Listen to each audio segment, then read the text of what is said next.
Moving towards our next session, that is the management of heart failure in diabetes. And as a speaker, we have Dr. Kamal Sharma. He will join us virtually. And to chair the session, we have none other than Dr. Shivananda Dotto, the father figure of cardiology. And I would like to request Dr. Mridul Bera along with him to chair this session. Dr. Mridul Bera, please come. Good afternoon, everyone. This is to kindly inform that Dr. Kamal Sharma has joined virtually. He is with us now.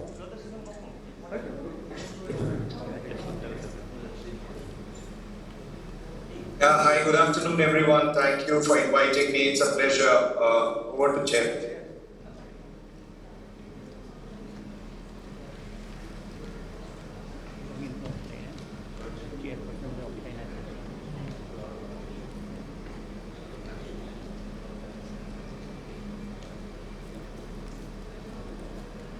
Good afternoon.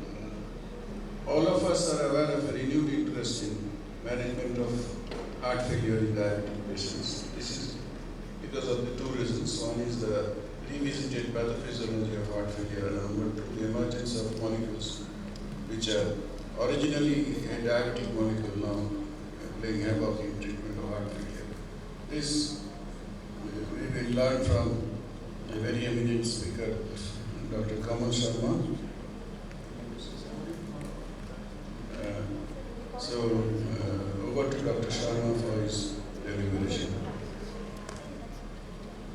Respected Chair, thank you very much for having me for the session. It's a pleasure to be invited to this eminent meeting. So I'm going to talk about heart failure in diabetic setup, especially how do we manage heart failure in diabetes. Of course, managing it in otherwise is also an important strategy. But I understand meeting's focus is about diabetes, and that's why I think I should be deliberating on that. So managing heart failure in diabetes is such an important aspect because every diabetologist must learn it, and cardiologist also needs to be aware of diabetic of patients who have a different kind of profile with regards to a patient who's not diabetic. So heart failure is most common CV complication in type 2 diabetes, in diabetic kidney disease included, and there is cardiorenal interplay. We know that from the renal, IDNT, and the altitude study, how the patients of type 2 diabetes and evidence of macro and microalbuminuria, all of them tend to have higher incidence of heart failure, which is much more, ranging from 5% in altitude to almost 14% in renal study, as compared to, say, myocardial infarction, which is 1.5 times or 30% lesser as compared to heart failure. Type 2 diabetes and cardiovascular renal disease are closely interconnected because of the dysfunction that they can induce.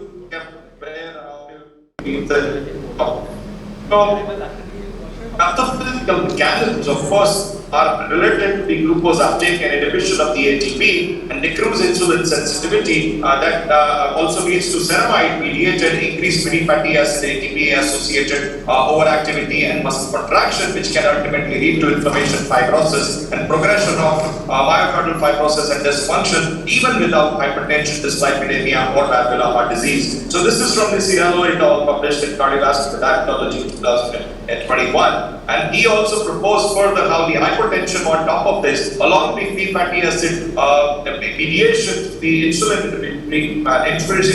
deficient strategies can lead to chronic sympathetic activity, and it itself can be not only a hyperglycemic and insulin resistant state, but can also be mediating the free fatty acid, which is stored in the myocardial as a metabolite of the efficiency, is not being appropriately used and leads to increased progression and worsening of heart failure. So CV disease is leading cause of death among patients with diabetes. Years of life which are lost in diabetic without diabetes and with diabetes, when you compare, they tend to have both men and women in high-income countries. Up to 91% of adults with diabetes actually have type 2, and most of them tend to have many years lost, almost decades. If you compare, and now we have the data from the UK PDS released recently at 44-year cohort that the legacy effects still continue for managing these diabetes much earlier. So death from the CV disease, when you compare for the matched cohorts, the standardized incidence rates for 10,000 patient years is almost 1.5 times higher in type 2 diabetics as compared to the non-diabetic subgroup. So heart disease is a cause of death. More than two-thirds of the patients with diabetes who are aged 65 or more are more propensity and higher incidence of proportionate CVD mortality. This is the data even in India, which is published in Indian Heart Journal 2018. The proportionate CVD mortality, when you look at the GBD study of 2015, despite advances in modalities and medicines, there is constantly rising incidence both in men and women of worsening mortality across the CV spectrum of Indian population.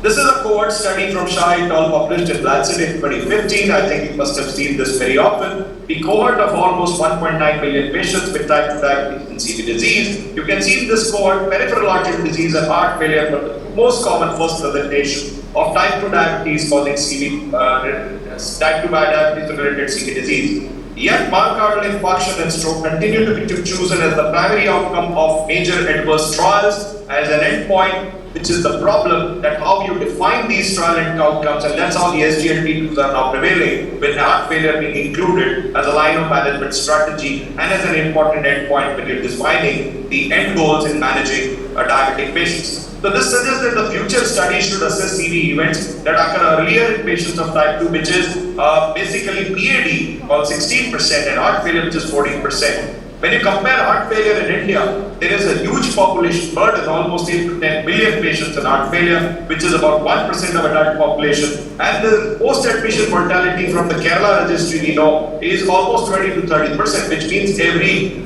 third or fifth patient admitted with heart failure is going to die in hospital. And if you look at the medication adherence, it is much poor, just 25 to 50% adherent to medicine. So India has a relatively young, not only diabetics, but also heart failure patients. And the heart failure was 22.5% in less than 30 years. That's a lot of young years that we as a country are losing. More than 14.9% are in more than 50 years. So which means a lot of our subpatients, subgroups are actually much younger. There's the workforce that needs to build the country. The incidence of diabetes and heart failure in Trivandrum Heart Failure Registry was exorbitantly high, more than 54.9%.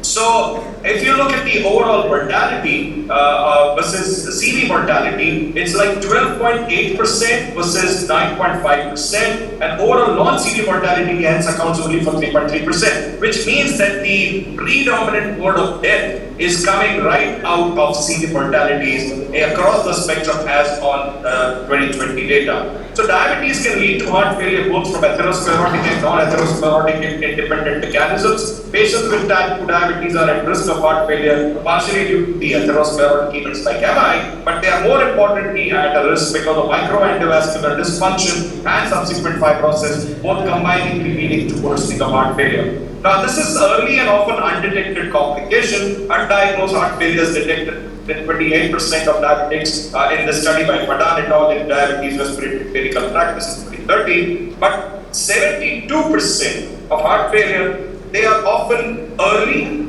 not detected, or are overlooked in a lot of patients. In one of the studies that we did, we found out in our outpatient basis out of 500 patients for diabetic, asymptomatic, NT-proBNP cutoff was elevated, again in the similar numbers like 70%. The schema outline the management of subject with type 2 diabetes and heart failure, hence looks at doing an echocardiogram, define whether it's a preserved or reduced ejection fraction, look for a CT angiogram if there is a possibility of ischemic heart disease. Now there is a paper from India again which says that the South Asian Indians with the diabetes of more than 10 years, 60% of asymptomatic diabetics beyond 10 years are for coronary calcium scores more than 400, which means they have asymptomatic stable coronary artery disease. Normal, abnormal therapy based on can be further chosen based on the CT, but very important thing is the now emerging role of SGLT2 inhibitors that I think the audience is very much well aware of. Diabetes and heart failure often go in hand and that needs to be treated very aggressively. Risk of heart failure in diabetes increases as the A1C goes up. And this is the study right from the Framingham itself, which had a cohort of 45 to 74. We know that the incidence of heart failure per person years in diabetic men was 7.6 versus non-diabetic is less than half of that. So the relative risk of adjusted ratio for men is 1.8, but women it's like 3.75. And then the attributable fraction in women goes skyrocketing high to 18%. cardiovascular health study or heart and soul study, MESA study, LANCES study, or the retrospective cohort all have looked into the same, and we now know that the hazard ratio for development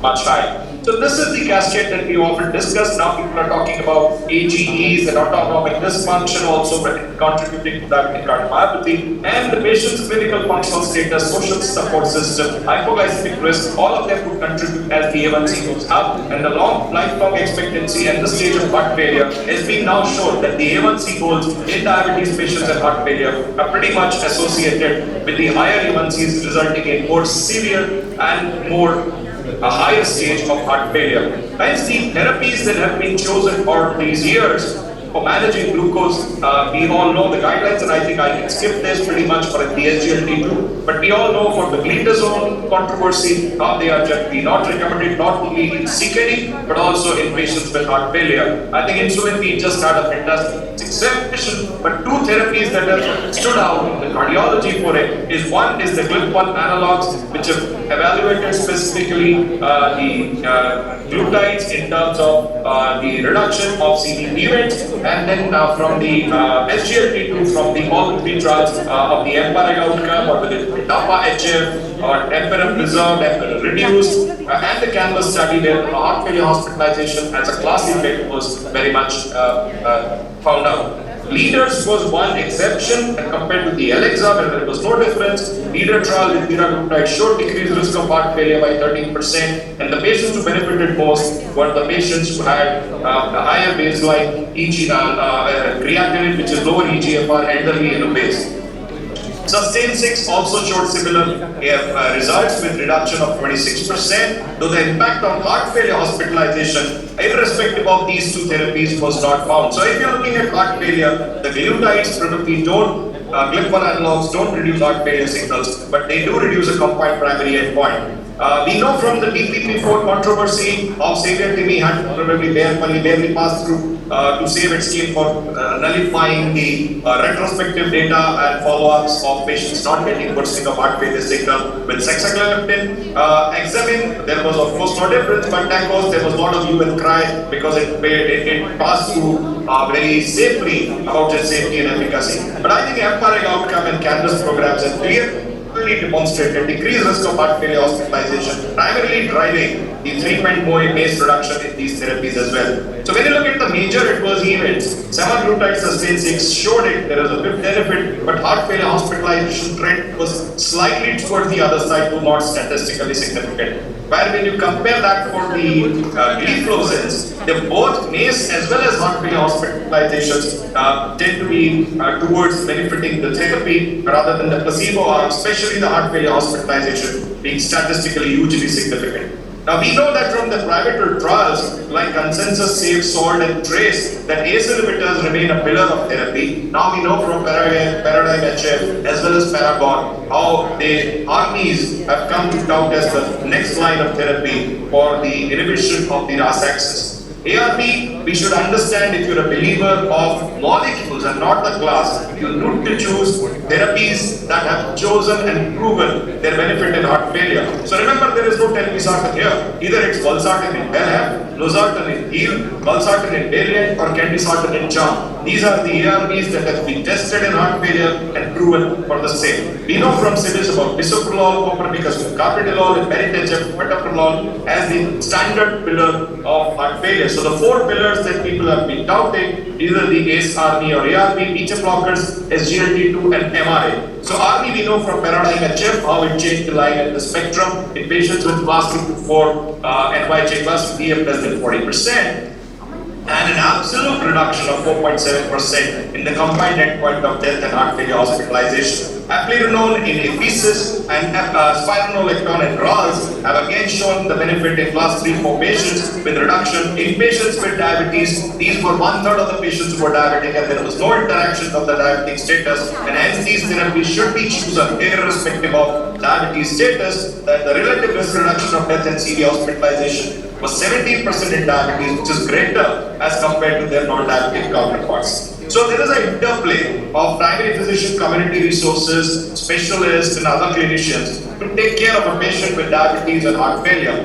The very important aspect is the DAPA-HF and how it's covered all across the spectrum, right from the mean ejection fraction ranging from the eGFR of up to 30 and the DAPA-HF patients with class up to class 4 except the acute hospitalization phase. It has shown that the DAPA-HF pool with deliver actually shows of 11,000 patients, the combined endpoint reduction is almost 14%. So hazards goes down by 0.86 and the CV death is reduced. And I believe any therapy which reduces CV death is nothing but the gold standard in choosing that therapy unless you have a contraindication for choosing it. If you look at the all-cause death, even that was statistically significant. So we now know from DAPA-HF as well as deliver pool data that across the spectrum in diabetic subgroups, this is the therapy which will reduce mortality.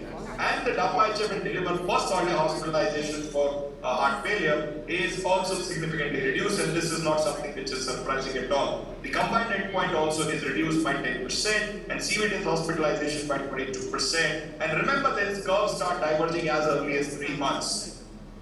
So when you look at the outcome hierarchy, CV death reduced 14%, all cause by 10%, heart failure hospitalization by 29%, combined MACE of 10%, first heart failure hospitalization 26%, CV death or heart failure hospitalization by 24%. So to summarize, in a large population with heart failure, DAPA reduce the risk of cardiovascular death, all-cause death, heart failure hospitalization based. Benefits were observed on all patients regardless of ejection fraction, and patients with heart failure regardless of EF are likely to benefit from treatment with SGLT2 inhibitors. So they should be initiated in patients with clinical diagnosis of heart failure and if there is no contraindication irrespective of ejection fraction. So these are some of the clinical cases: 68-year-old women, diabetic, hypertensive, dyslipidemic, creatinine, eGFR of 55. Only best options could, of course, metformin and SGLT2, and you can choose GLP-1 analog. Similarly, a patient whose eGFR is 77, 78-year-old, non-ischemic cardiomyopathy, again should get getting SGLT2 inhibitor. So the cases can be irrespective up to eGFR of 30, only the case 4 you can see 72-year-old class 3 stage C reduced ejection fraction, but eGFR of 25 you may not choose dapagliflozin. It's not been studied, but EMPA has been studied in EMPEROR reduced up to 20 eGFR. So the ACE-ARB may reduce the new onset diabetes. ARBs in patients with reduced ejection fraction in paradigm HF was associated with 29% of reduction in new insulin usage in patients as compared to on enalapril. That's one of the probable anti-diabetic action that the ARBs may have as compared to MRA has been demonstrated to be effectively impact subglycemic measure when used in without heart failure. The late-breaking trials, I thought I should conclude with trials that have broken out. Action HF trial, which was about the IV iron therapy in acute heart failure. Victoria trial, which looked at very sick one and found out reduction in heart failure hospitalization for recurrence in a patient already admitted with heart failure. But remember, this is not showing any evidence of mortality benefit. And now we have data from EMPULSE, which is looking at SGLT2 with especially empagliflozin in acute heart failure. So these are the 3 late-breaking trials on acute heart failure which have been evaluated. So people are talking now that it's going to be 6 pillars. You've got beta blockers, ACRB or ARNI, SGLT2, MRA, probably IV iron, and probably Beresing block. So for 5th and 6th, don't hold that strong, the rest do. So carvedilol is slightly touted as more favorable in glycemic control as metoprolol and bisoprolol due to preferential, it could be preferentially used. Spironolactone may modestly worsen glycemic control, but they have been shown to be beneficial in terms of outcomes. Thank you very much. Over to Chair if there are any questions.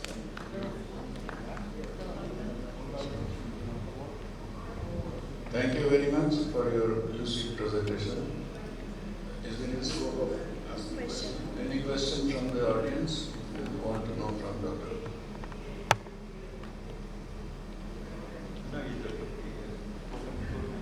He has spoken so nicely that all the questions are well answered.